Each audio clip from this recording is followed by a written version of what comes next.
पारितंत्र में ऊर्जा का प्रवाह है, पारितंत्र में ऊर्जा का प्रवाह है। अभी हमने पढ़ा था कि 8 श्रृंखलाएं परस्पर भोजन के लिए जुड़ी हुई रहती है ताकि उनको ऊर्जा मिल सके। ठीक है, तो ऊर्जा एक आहार श्रृंखला से एक पोषक स्तर से दूसरे पोषक स्तर में जाती रहती है। जैसे हम बात करें, ये था पेड़, ठीक है, पेड़ को कौन खा गया? हिरण खा गया। ठीक है, हिरण को कौन खा गया? बाघ खा गया।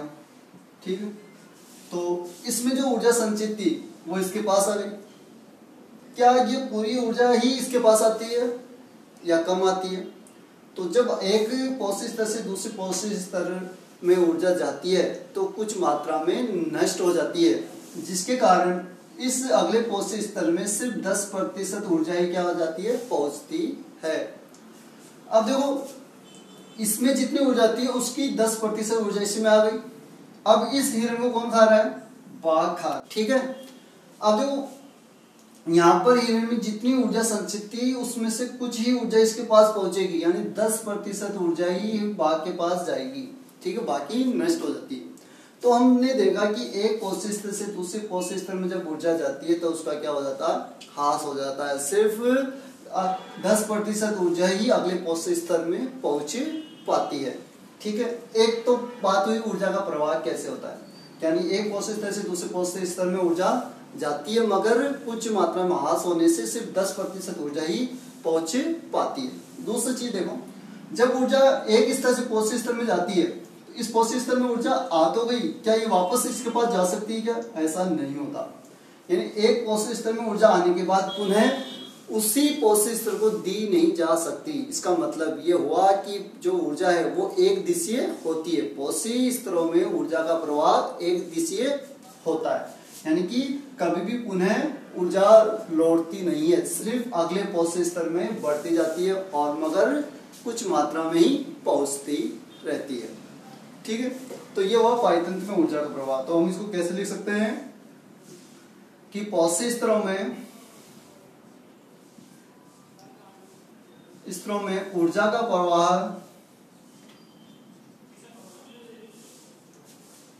एक पोषक स्तर से दूसरे पोषक स्तर में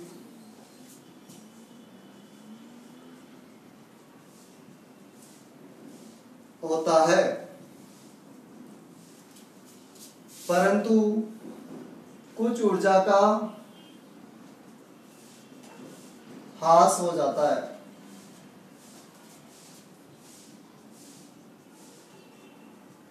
जिससे 10% ऊर्जा ही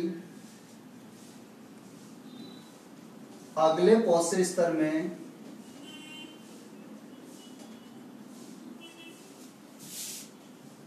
पहुंचती है।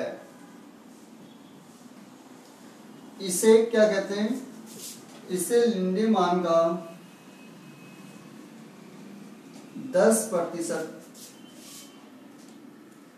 का नियम कहते हैं। ठीक, और देखो हमने अभी चर्चा करी थी कि एक पोषक स्तर दूसरे पोषक स्तर में जाते हैं तो ऊर्जा क्या होती है? एक दिशा ही चलती है। पोषक स्तरों में ऊर्जा का प्रवाह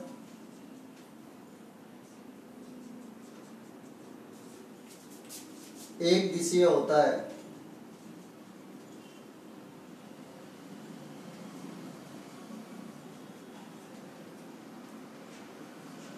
ठीक है, यानी एक दिशा में चलती है, पुनः लौटती नहीं है।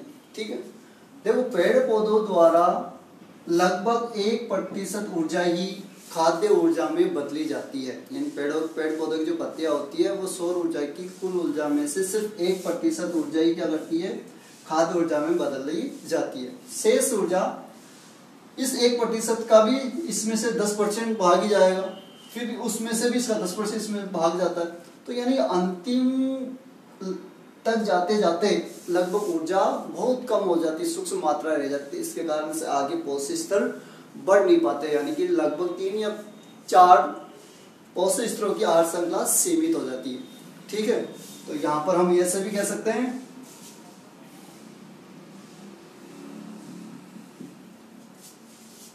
लगातार ऊर्जा ह्रास के कारण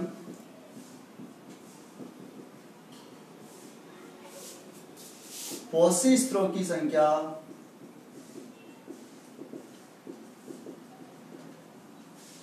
सीमित हो जाती है।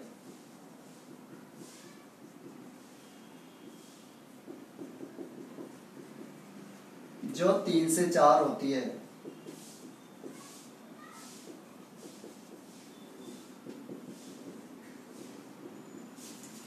ठीक है, जब अभी देखो आहार श्रृंखला में जब भोजन इनका आहार बनता है तो देखो भोजन में कुछ मात्रा में हानिकारक पदार्थ भी होते हैं, तो वो भी उसके साथ क्या पहुंच जाते हैं, अगले पोषक स्तर में पहुंच जाते हैं।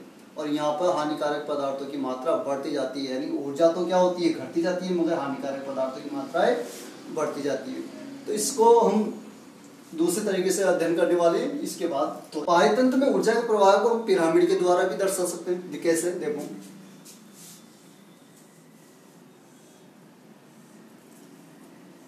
यह हो गया सूर्य का प्रकाश। सूर्य प्रकाश को किसने ग्रहण किया, उत्पादक। उत्पादक को कौन ग्रहण करता है, शाकाहारी। शाकाहारी को कौन ग्रहण करता है, मांसाहारी। मांसाहारी को कौन करता है, शीर्ष मांसाहारी। ठीक है, तो इस प्रकार से ये क्या बन गया हमारे पास, ऊर्जा स्तर का पिरामिड। हम पढ़ने वाले हैं जैव आवर्धन। जैव आवर्धन एवं इसका पोषक स्तरों पर प्रभाव।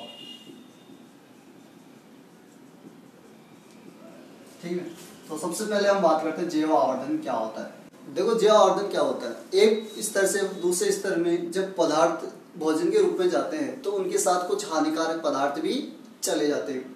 और ये हानिकारक पदार्थ क्या होते हैं, एक पोषक स्तर से दूसरे पोषक स्तर में जाते रहते हैं, यानी कि इनकी वृद्धि होती जाती है और अंतिम पोषक स्तर तक जाकर ये अधिकतम हो जाते हैं। जैसे हम बात करें जलीय पौधे, ठीक है, जलीय पौधों को कौन खा गया, सूक्ष्म जलीय जीव खा गए। जलीय जीव को कौन खा गया, मछली खा गई। और मछली को सामान्य देखो मनुष्य खा गया। ठीक है, कौन खा गया, मनुष्य। अब देखो जलीय पौधे में हानिकारक पदार्थ घुले हुए रहते हैं जल में। जल में क्या घुले हुए रहते हैं, हानिकारक पदार्थ या रासायनिक पदार्थ।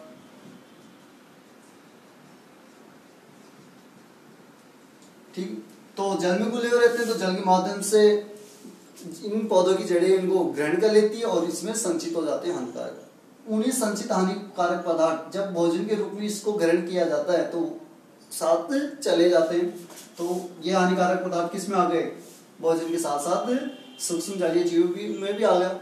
तो इसको कौन खाएगा, मछली खाएगी, तो मछली में भी वो हानिकारक पदार्थ आ जाते हैं। मछली को कौन खाएगा, मनुष्य, तो मनुष्य में संचित हो जाता है। तो इस प्रकार से एक अंतिम उपभोक्ता तक क्या होता है, ये हानिकारक पदार्थ अधिकतम मात्रा में संचित हो जाते हैं। इसी को बोलते हैं जैव आवर्धन।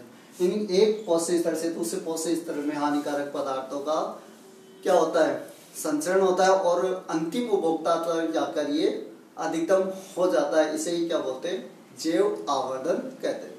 ठीक है, इसका पोषक स्तर पर क्या प्रभाव पड़ता है, देखो पोषक स्तर पर प्रभाव ऊर्जा के विपरीत है। ऊर्जा में तो क्या हो रहा था कि एक पोषक स्तर से दूसरे पोषक स्तर में ऊर्जा जाती है तो नष्ट होती जाती है, यानी लगभग 10% ऊर्जा ही इसमें जा पाती थी। मगर यहाँ पर क्या हुआ, ये हानिकारक पदार्थ एक पोषक स्तर से दूसरे पोषक स्तर में बढ़ते जाते हैं और अंतिम उपभोक्ता तक जाकर ये अधिकतम हो जाते हैं, जिसको ये क्या करते हैं, बहुत ज्यादा प्रभावित करते हैं।